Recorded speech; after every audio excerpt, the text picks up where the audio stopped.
尊敬的马克龙总统，各位来宾， Son Excellence 同学们， Monsieur Emmanuel Macron, 大家好。 président de la République française, distingués invités, chers étudiants, bonjour à toutes et à tous. 我是中山大学常务副校长肖海鹏。 Je suis Xiao Haipeng, 今天 vice-président exécutif 法国 de 总统 l'université 马 Sun 克龙先 Yat-sen. 生 Le 到访 président 中 de la 山大 République 学， française, Monsieur Emmanuel 在这里 Macron, visite 隆重 l'université 举 Sun 行 Yat-sen 与中国青年的见面会。 pour 这是 organiser 中 la 山大学的 rencontre 荣光， avec la 让我 jeunesse 们 chinoise. 以最热烈 Voici 的掌 l'honneur de 声 notre 欢 université. 迎 Nous vous 总 prions 统先生。 d'accueillir Monsieur le Président avec vos applaudissements les plus chaleureux. 首先，请中山大 Nous 学 invitons Monsieur Gaosson, 欢迎词 président de l'université Sun Yat-sen, à prendre la parole.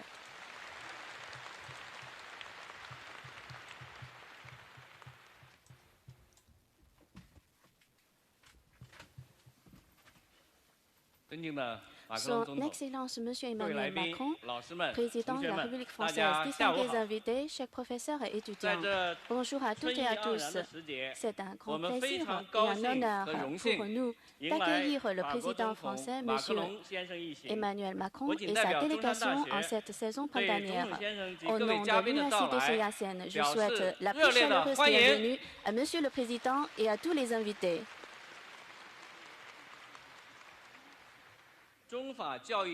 Les échanges éducatifs sino-français ont des racines profondes. Il y a un siècle, M. Sun Yat-sen, le fondateur de l'université Sun Yat-sen, a fortement soutenu la promotion de l'envoi de talents du Guangdong pour étudier en France. Un certain nombre d'étudiants partis en France sont revenus travailler à l'université Sun Yat-sen comme Zhang Yun, Li Guochang, Cui Zaiyang, Duan Muzheng. Ils ont contribué au développement de disciplines telles que l'astronomie, la biologie, la pédagogie et le droit en Chine. Ces savants ont tous été des ambassadeurs populaires des échanges humains et culturels entre la Chine et la France et des pionniers des échanges de coopération en matière d'enseignement supérieur. Située dans le Guangdong, la plus grande province économique de Chine, l'université Sun Yat-sen compte 5 campus et 10 hôpitaux affiliés à Guangzhou, Zhuhai et Shenzhen. Avec un large éventail de disciplines académiques et une couverture complète de l'enseignement des lettres, des sciences et de la médecine, de l'ingénierie, l'université est classée parmi les meilleures universités chinoises et progresse régulièrement par un développement de haute qualité.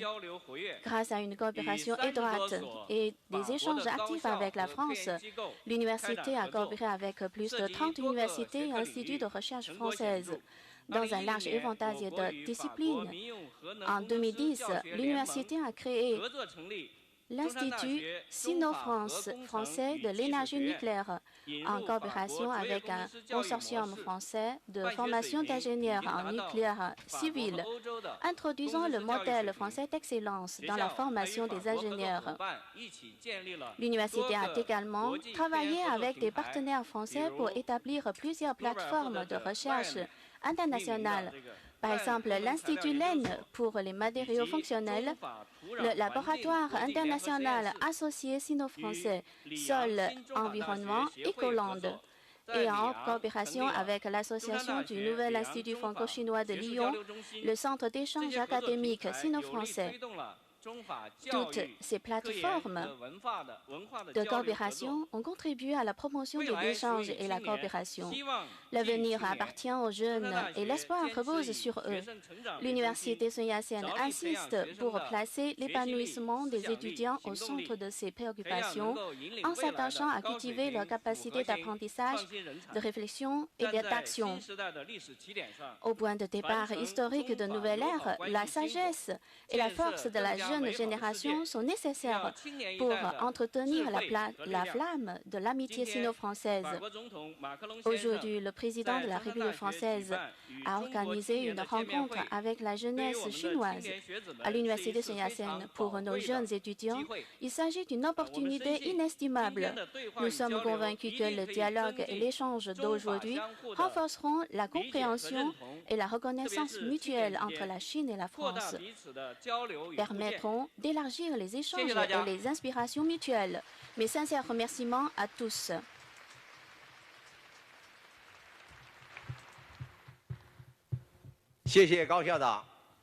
Merci à M. Gao. Applaudissons à nouveau chaleureusement le président de la République française. Nous l'invitons à nous tenir son discours.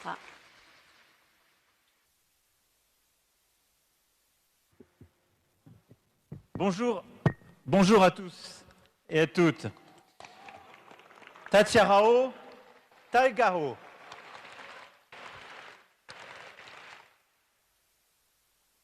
Alors, je vais essayer juste de partager avec vous quelques mots et surtout répondre aux questions qui sont les vôtres, parce qu'il s'agit plus d'un échange que d'un discours. Mais je suis en effet très heureux d'être dans votre université aujourd'hui, et merci beaucoup, Monsieur le Président, pour vos mots à l'instant. Alors, quand on a une histoire toute particulière, y compris une histoire avec la France toute particulière, et quand on se tourne vers ce passé, le premier navire français, l'Amphitrite, qui est parti du port de La Rochelle pour arriver à Canton, n'avait pas à son bord des soldats ou des commerçants, ou des conquérants que ce soit. Il avait d'abord des mathématiciens. Et c'est un peu comme la métaphore du débat que nous avons aujourd'hui, convaincu que c'est par la connaissance et la science que l'amitié peut se nouer. Et nous sommes convaincus que c'est aussi par ce biais qu'elle peut s'entretenir. Et en effet, sur cette voie, ce chemin un peu singulier, la connaissance, la compréhension réciproque ont joué un rôle tout singulier. Alors, après 3 années de pandémie, je suis heureux de revenir en Chine, et j'ai eu l'occasion de longuement discuter avec votre président hier. On était à Pékin, je le retrouverai tout à l'heure juste après vous.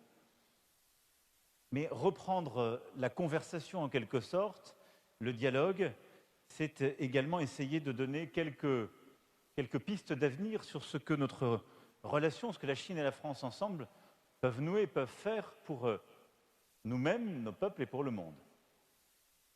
Et fort de ce qui vient d'être dit, je voulais simplement partager 3 convictions. La première, c'est que nous avons ensemble beaucoup à faire pour réussir à relever l'un des défis de notre siècle et de nos générations, la vôtre et la mienne,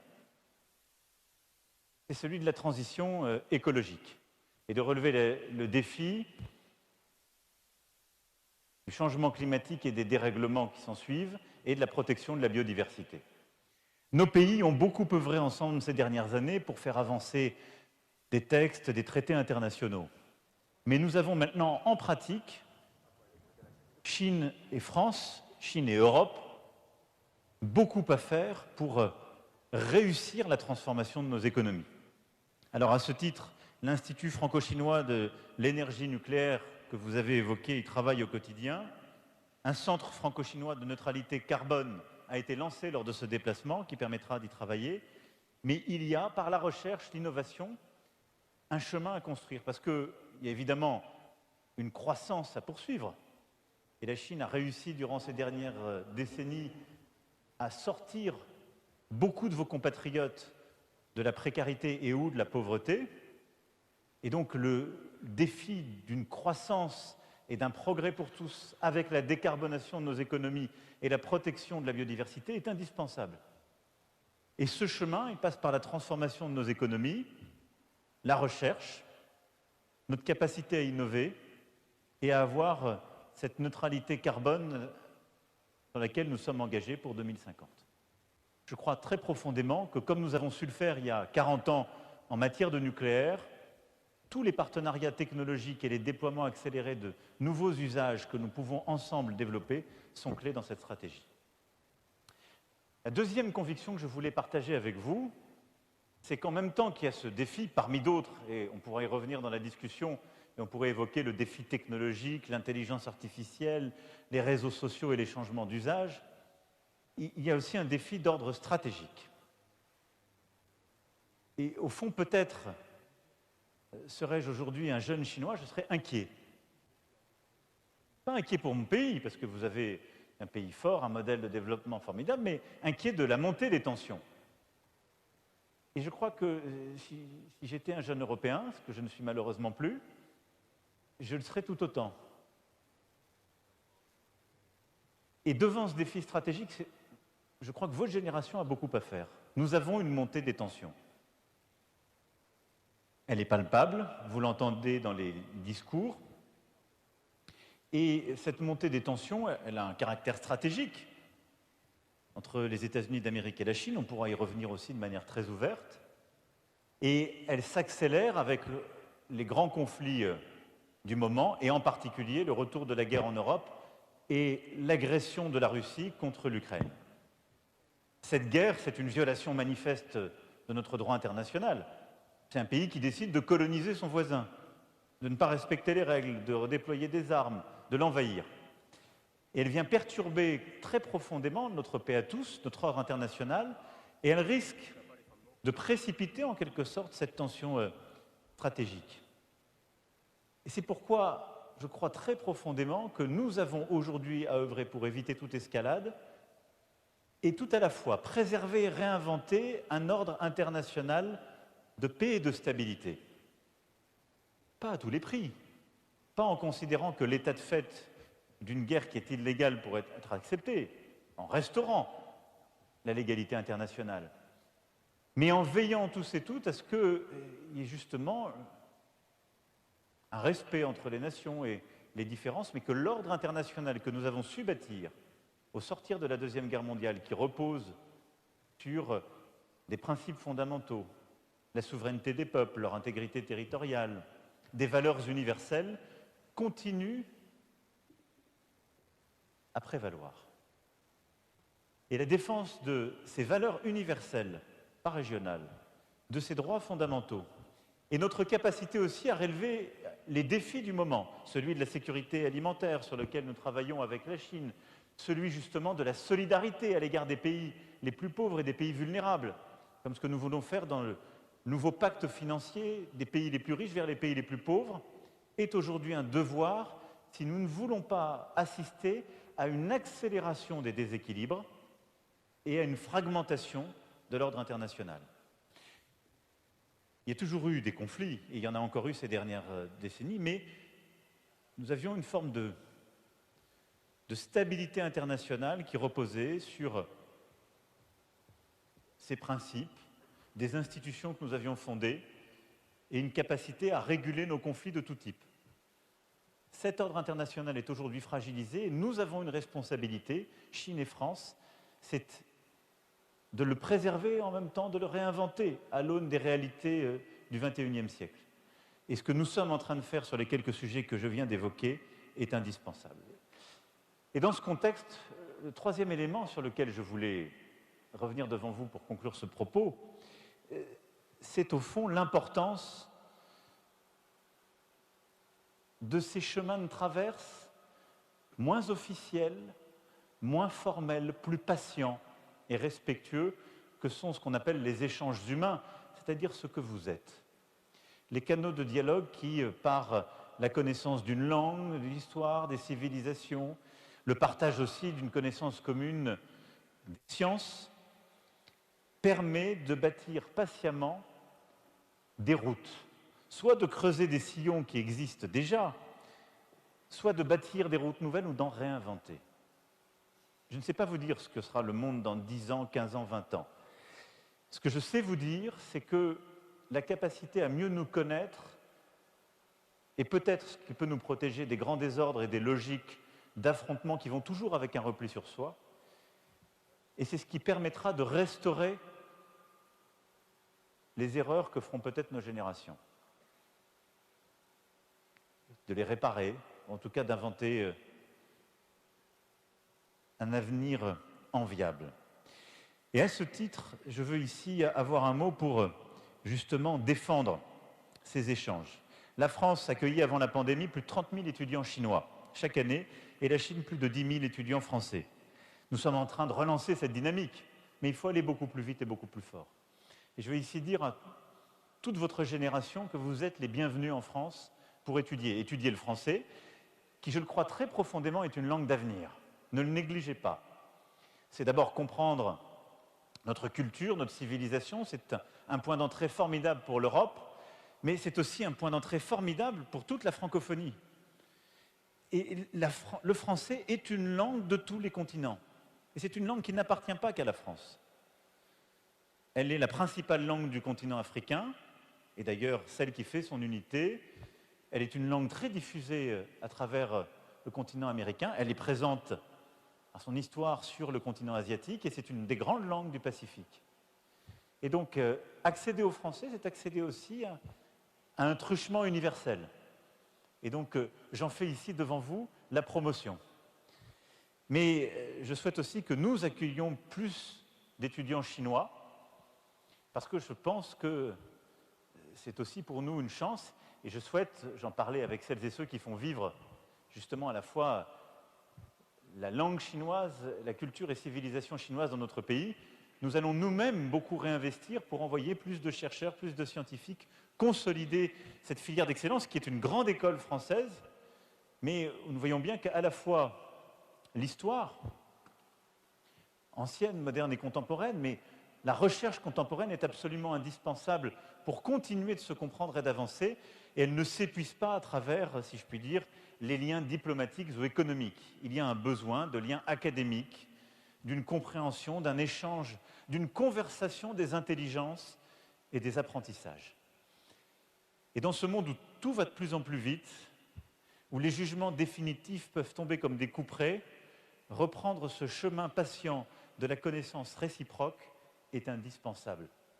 Et donc je vous y invite aussi avec beaucoup de force, et c'est, je crois, ce que Monsieur le Président et beaucoup de vos partenaires français, l'Université Paul Valéry, Montpellier 3, Sorbonne Université, Cambridge Business School et plusieurs autres continuent de faire. Et pour y parvenir, il faut évidemment développer la connaissance de nos langues. Il y a environ 80 000 apprenants du mandarin en France et 100 000 apprenants du français dans l'enseignement secondaire et supérieur en Chine. Nous devons, de part et d'autre, faire beaucoup plus et beaucoup mieux. Et ça ne se décrète pas. Ça ne se fait pas par, si je puis dire, impératif, devoir, mais par attraction réciproque. Et je crois qu'il y a une attraction réciproque entre la Chine et la France. Une fascination, une amitié, un chemin un peu singulier. Et en étant là devant vous, je voudrais aussi que vos générations, conscientes de cette histoire, aient ce même désir de France, en même temps que les jeunes Françaises et les jeunes Français puissent la voir à quelques milliers de kilomètres d'ici pour votre langue et votre culture et votre civilisation. À ce titre, nos alliances françaises avec nos grands instituts de recherche vont continuer de se développer. Notre ambassadeur en ouvrira encore une demain. On a 14 villes chinoises qui les déploient et nous continuerons d'avancer. Le rôle de l'INALCO, évidemment, est indispensable. Et je remercie le Président de sa présence aujourd'hui. Et nous continuerons aussi dans l'enseignement à le développer, cher Nicolas, pour l'avenir. Voilà les quelques mots que je voulais dire. Je ne vais pas être plus long. Et vous l'avez compris, je suis convaincu qu'en respectant les différences qui peuvent être les nôtres, en étant d'ailleurs curieux de ces différences, parce qu'il n'y a rien de plus ennuyeux que d'être semblable, en les cultivant de manière respectueuse et amicale, nous avons une capacité à relever les grands défis du siècle qui est devant nous et à conjurer les fatalités qu'on veut déjà écrire pour nous. Et ça, c'est un peu le devoir aussi de votre génération. Maintenant, je veux surtout répondre à vos questions.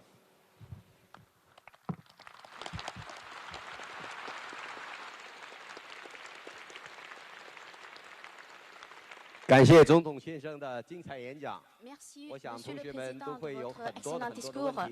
Je pense que tous les étudiants devront avoir plein de questions. Voici la séance de questions. Les étudiants peuvent lever la main. Nous demandons aux étudiants de poser des questions par groupe de 3, puis nous demanderons à Monsieur le Président d'y répondre. La première question. Vous pouvez lever la main. Donc, je prends la zone C, cet étudiant. Bonjour, Monsieur le Président. Je suis un étudiant de l'Institut franco-chinois de l'énergie nucléaire. Nous savons tous que le talent est la ressource la première et la plus importante pour le développement. Et la philosophe de notre université, Université Sun Yat-sen, insiste qu'il faut construire les étudiants tournés vers l'avenir. Ça veut dire bien préparés pour l'avenir. Et notre président, M. Kaohsiung, a mentionné qu'il faut bien utiliser la force de la jeune génération pour construire un monde meilleur. Donc pour moi, un étudiant d'aujourd'hui, je veux savoir quelles sont les caractéristiques pour être bien préparé pour l'avenir. Alors pour vous, Monsieur le Président, que pensez-vous sont les caractéristiques des étudiants, des gens bien tournés vers l'avenir, et aussi qu'est-ce qu'il faut faire pour les universités à bien former ces étudiants à avoir ce type de caractéristiques. Merci à vous. 这个第二个同学啊，我们要把问题搞得精辟一点啊。好，第二个同学。Deuxième étudiant. 那麦克风。麦克风。哎 ，OK， 你麦克风是谁 ？OK， 那个女孩子。Bonjour, monsieur. Au fur et à mesure à progrès technologique et au développement social. Pour moi, le paradigme de l'enseignement supérieur ne cesse d'évoluer et les méthodes d'apprentissage sont plus diversifiées et les étudiants font face à des connaissances encore plus variées. Ces dernières années, grâce à l'augmentation de la puissance de calcul et l'accumulation pour des mégadonnées, la technologie d'IA est plein essor. En particulier, l'émergence de ChatGPT a été eu un impact énorme. On fait toutes sortes de prévisions relatives aux changements profonds que les produits d'IA apporteront à la société. Donc, Monsieur le Président, selon vous, quels seront les changements apportés par le produit d'IA, comme ChatGPT, au modèle de l'enseignement supérieur? Par ailleurs, quels avantages apporteraient-elles à la société et quels sont les risques? 好，这个同学啊，我们把问题要简洁啊，不要把你讲话好像比总统先生还长。Votre discours, il me semble, votre discours est encore plus long que le président. 第三个问题。Troisième question. 另外男同学。 Bonjour, Monsieur le Président. Aujourd'hui est la journée mondiale de la santé et elle a pour un thème de 75 ans d'amélioration de la santé publique et la santé pour tous.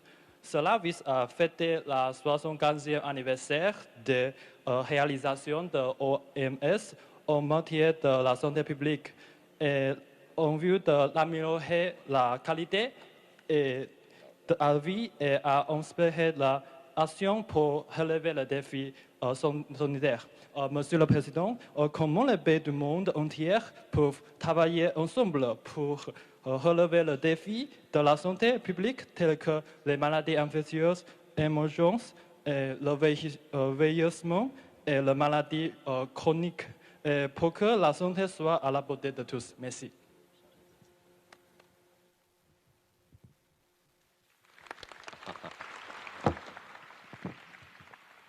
Merci beaucoup. D'abord, merci infiniment tous les trois d'avoir posé vos questions en français, ce qui est une formidable illustration de limite de la technologie, de l'appel que je faisais tout à l'heure. Donc merci de cela, je serais bien incapable de faire l'appareil.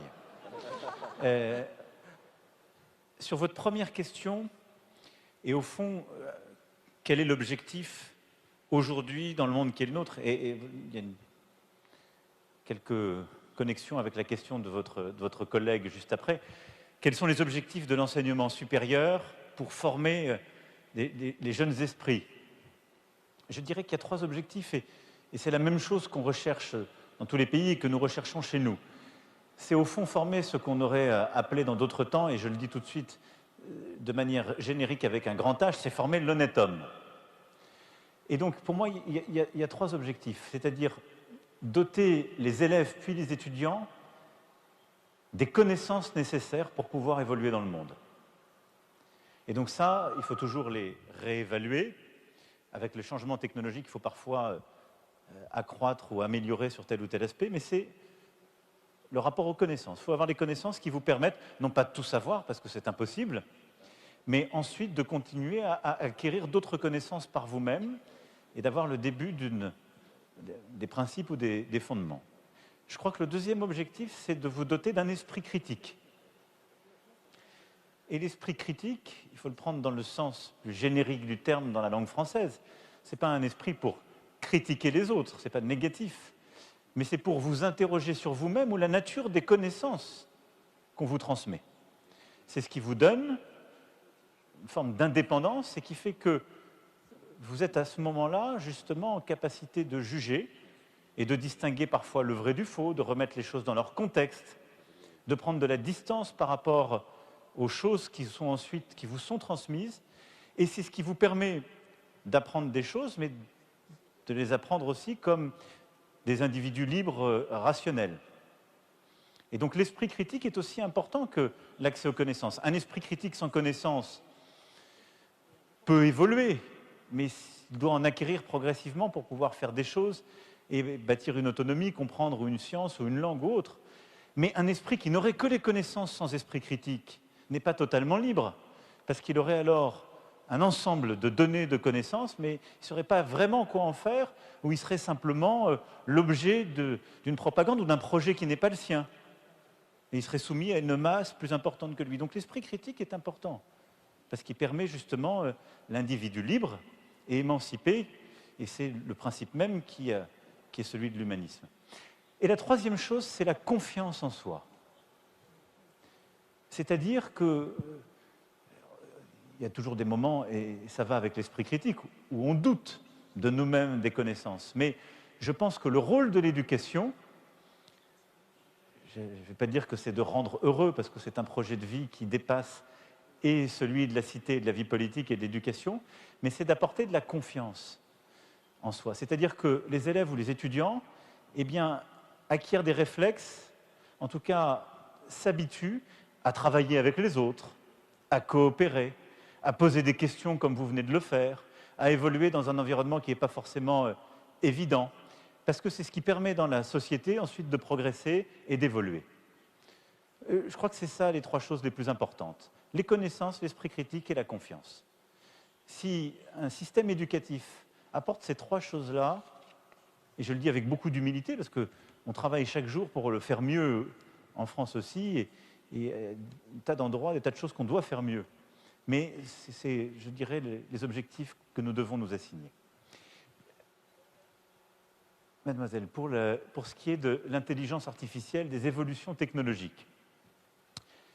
D'abord, vous l'avez dit, nous sommes devant une transformation extraordinaire que nous avons créée, mais qui est une accélération exponentielle, d'abord des données et de l'accumulation des données sur la planète.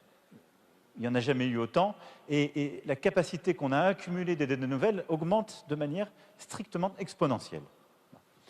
Et de la puissance de calcul qui se développe.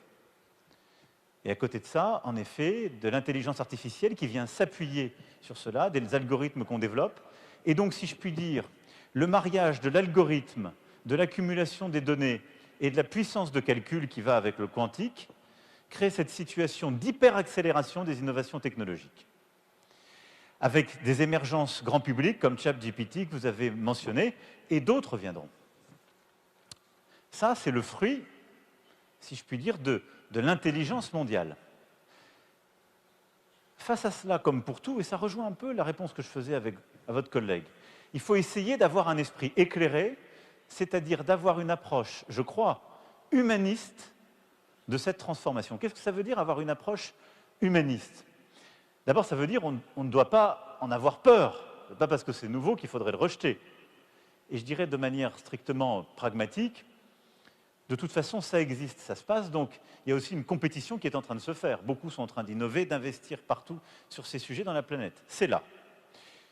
Mais il faut veiller à ce que cette transformation technologique, cette accélération, qui a des répercussions complètes sur la manière d'apprendre, d'enseigner, d'évoluer, parce que nos jeunes enfants sont maintenant, ont accès à cela, de travailler, d'être dans la société, et une évolution souhaitable. Et donc, on ne doit pas s'en cacher, mais le moteur ne doit pas être technologique, il doit être au service de l'humanité. Et donc, poursuivre les fins qui sont les nôtres, qui est de pouvoir vivre en harmonie dans nos sociétés, avec des différences culturelles, civilisationnelles, mais d'avoir une évolution harmonieuse. Et donc, je dirais que pour moi, cette évolution de l'intelligence artificielle, elle est bonne pour autant qu'elle nous sert, elle est mauvaise quand elle nous bouscule ou qu'elle nous fait reculer. Et ça suppose d'avoir un débat éthique, ouvert, transparent, et justement fait entre des esprits les plus éduqués du monde et les plus libres possibles. Parce que le risque de cette évolution technologique, c'est que soit ce soit une évolution au service d'intérêts privés, et qu'on dise il y a des grands groupes qui maîtrisent cette évolution technologique, comme ils ont accès à la donnée, à tout ça, ils vont pouvoir, c'est un fait, manipuler les esprits, détenir des données qui sont complètement structurantes, faire des choix pour votre santé, pour autres. Je ne souhaite pas, moi, cette société, même si les services sont meilleurs. Il y a un risque symétrique, c'est que, de manière non débattue, complètement fermée, ces évolutions technologiques soient dans la main de gouvernements qui feraient leurs propres choix sans qu'ils soient totalement partagés et qui peuvent être au service, au fond, du contrôle de la société. Ce n'est pas non plus souhaitable pour l'humanité. Parce qu'à ce moment-là, ça viendrait réduire justement soit la capacité à acquérir certaines connaissances, soit la capacité à développer son propre esprit critique et à comprendre les enjeux de la planète. Le chemin difficultueux qu'on doit essayer de trouver, je crois, c'est celui qui consiste à continuer d'innover et d'avancer en matière d'intelligence artificielle, de puissance de calcul, de données, mais en essayant au maximum de tous le comprendre. Parce que ce qu'on peut accepter, ce qui est bon pour nous, c'est quand même quelque chose dont on comprend les tenants et les aboutissants, en tout cas qu'on peut expliquer de manière honnête. Et qu'il y ait le maximum qui puisse échanger sur ce sujet, qu'on soit sûr que c'est bien au service d'une forme d'harmonie collective. Et donc, ces sujets vont supposer deux choses. La première, c'est de continuer à investir, d'innover, d'accompagner ce mouvement. Parce que quand c'est de l'humanité augmentée, quand ça vous permet de faire des tâches moins répétitives, quand ça vous libère de tâches qui étaient un peu fastidieuses, c'est une très bonne chose, la puissance de calcul, l'intelligence artificielle. Si l'intelligence artificielle, c'est de l'intelligence humaine augmentée, là, c'est une chose formidable. Donc ça, il faut l'encourager, il faut continuer d'innover. Et il faut très vite organiser la réflexion philosophique, éthique et politique pour, en même temps qu'on innove et qu'on le développe, savoir comment on a envie de le réguler. Alors peut-être qu'on n'aura pas les mêmes choix collectifs, mais il faut que ces débats soient éclairés, et qu'ils soient éclairés par un débat éthique, par nos scientifiques, par nos philosophes, par les sciences dures et les sciences humaines, et qu'on choisisse qu'il y ait des préférences collectives. Peut-être certaines sociétés vont-elles dire, nous on a une préférence absolue pour l'innovation, on se fiche de savoir si au fond ça va bousculer la vie de nos enfants, ça va avoir telle ou telle conséquence. Il y a d'autres sociétés qui vont dire, ça doit être au service d'un projet gouvernemental. Je crois dire que le modèle français et européen va plutôt dans le sens d'un modèle humaniste, qui consiste à dire, c'est une très bonne chose, on veut innover, on veut en être, on veut réussir, on veut être à la pointe, mais on pense que cette intelligence artificielle, elle doit être régulée parce que lorsqu'elle déstabilise le fonctionnement de la démocratie, la formation des esprits chez les jeunes enfants ou les adolescents, lorsqu'elle vient en quelque sorte bousculer notre capacité à vivre ensemble, en créant parfois de la souffrance mentale, de l'isolement, ce qu'on voit poindre dans certains usages immersifs qui sont liés à cela. Elle vient falsifier notre rapport à la réalité, peut-être troubler le débat démocratique parce qu'elle le manipule. On le voit avec ce qu'on appelle les deepfakes qui vont avec l'intelligence artificielle. Tous ces sujets sont autant de débats politiques et éthiques qu'il faut avoir et qui vont supposer aussi une forme de régulation. Donc on est au début de ce chemin, et donc comprendre, investir pour être à la pointe, et en même temps le faire de manière ouverte, transparente, pour que le maximum de gens le comprennent, avoir un débat éthique et philosophique, et réguler ce qui doit l'être, pour garder les équilibres de nos sociétés, nos préférences collectives, parce qu'à la fin, la technologie ne peut pas choisir pour l'homme le modèle qu'il veut pour lui-même. Enfin, jeune homme, pour la santé, je dirais qu'en cette journée mondiale, il me semble qu'il y a deux éléments très importants sur la santé qu'il faut rappeler. D'abord, si on veut relever le défi de la santé du XXIe siècle, qui est au fond celui... Je vais d'abord qualifier le défi avant d'aller aux solutions. Le défi de la santé au XXIe siècle, pour moi, il est double. Un, on a une accélération de certaines pandémies, de maladies infectieuses qui arrivent de manière très rapide, parce que nous sommes une planète mondialisée qui s'est déréglée, si je puis dire, et où on le voit, le lien entre la santé humaine, animale et l'équilibre des écosystèmes est là. Et donc, il y a une accélération et une émergence de maladies infectieuses nouvelles. Et donc, il faut comprendre le plus vite possible, et il y a, si je puis dire, un effort sur la recherche très important. Mais le deuxième point qu'il ne faut pas oublier, c'est que quand on parle de santé mondiale, il y a un énorme effort à faire pour l'accès de toutes les populations à la santé primaire et à la protection. Parce qu'on a aujourd'hui encore plusieurs milliards d'habitants de notre humanité, notre planète, qui n'ont pas accès à ces soins primaires, et on l'a vu pendant la pandémie. C'est ça notre double défi. Pour le faire, il y a trois réponses. La première, la solidarité internationale sur le plan financier pour consolider, ou parfois bâtir ou rebâtir, les systèmes de soins primaires. On l'a vu là aussi pendant la pandémie, de manière très claire, c'est les pires inégalités. Même quand un vaccin existe, il y a des pays aujourd'hui dans le monde où, y compris quand on envoie le vaccin, l'organisation des systèmes de soins est telle bien qu'on ne peut pas l'inoculer. Ça, c'est un investissement, une responsabilité des pays les plus riches, et en particulier des membres du G20, dont la Chine et la France sont, d'aider les pays les plus pauvres à avoir accès à ces systèmes de soins. La deuxième chose, c'est de défendre absolument, et je le dis dans une université, la recherche libre et ouverte.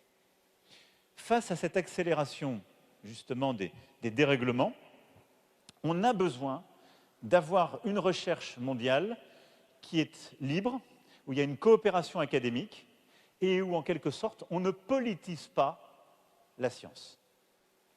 Et je le dis avec beaucoup de force parce que nous avons, pendant le Covid, reculé sur ce point.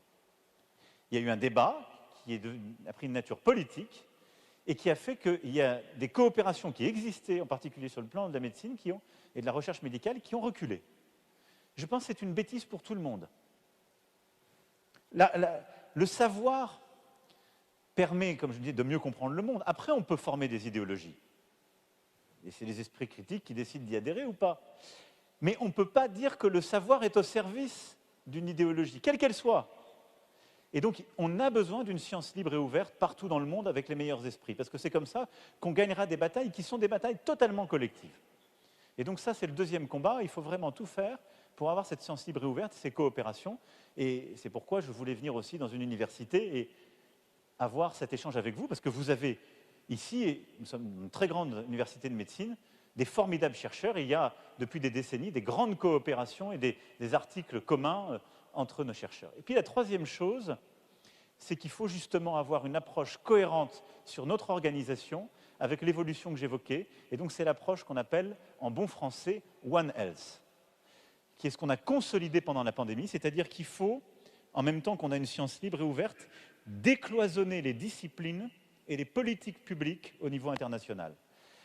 Et donc que les médecins travaillent avec les biologistes et les chercheurs fondamentaux, ce qui existait déjà largement avant, mais également avec les vétérinaires, avec les spécialistes du climat, avec les spécialistes de la biodiversité, parce que l'interaction entre ces questions est aujourd'hui essentielle.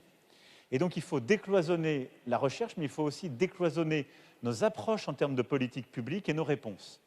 Et c'est toute la transformation qu'on est en train de faire à l'Organisation mondiale de la santé, de porter cette approche dite One Health, où au fond, le risque, justement, d'épisodes infectieux chez les animaux ou les déséquilibres d'écosystèmes, on doit tout de suite en analyser les premiers signaux pour en comprendre les conséquences sur l'homme et avoir des dispositifs de coopération entre les différentes spécialités scientifiques et avoir un système d'alerte précoce qui permet, quand début d'une épidémie, ou d'un épisode aussi arrive, eh bien on réagisse très rapidement en ayant la coopération de toutes les disciplines.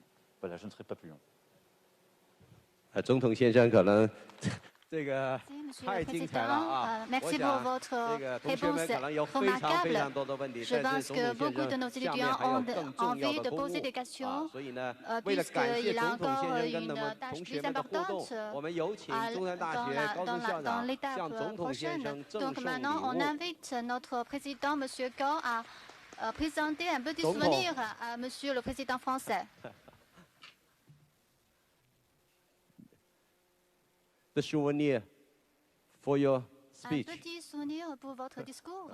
好，这个纪念品呢是孙中山与中山大学，主要记载了孙中山先生创办国立广播大学。et l'université de Sun Yat-sen. Donc il s'agissait des documents relatifs aux ordres, aux directives donnés par M. Sun Yat-sen pour inclure le campus d'outre-mer de l'Institut franco-chinois de Lyon dans l'Université nationale du Canton. Cela a noué un lien inoubliable entre la France et l'Université Sun Yat-sen. Merci encore à Monsieur le Président français. 我们中法关系的未来在于青年。 Les relations sino-françaises reposent sur les jeunes générations. J'espère que vous pouvez devenir les ambassadeurs des relations sino-françaises, que vous allez contribuer davantage à relever les défis ensemble pour relever les défis mondiaux. Remercie encore à Monsieur le Président français pour son discours remarquable. Applaudissons notre Président français. Merci à vous. Je comprends que je dois rejoindre le Président, que c'est l'explication de ce mouvement. Donc j'aurais voulu répondre à évidemment encore plus de questions auprès de vous et je m'en excuse. Mais je vous remercie infiniment en tout cas d'être là. J'espère qu'on a pu commencer à éclairer un chemin. Mais je ne saurais trop vous inviter à continuer d'apprendre, de lire. Vous êtes toutes et tous les bienvenus en France. Et je souhaite qu'au maximum on puisse multiplier les coopérations fructueuses entre nos jeunesses. Merci beaucoup à toutes et à tous. Merci.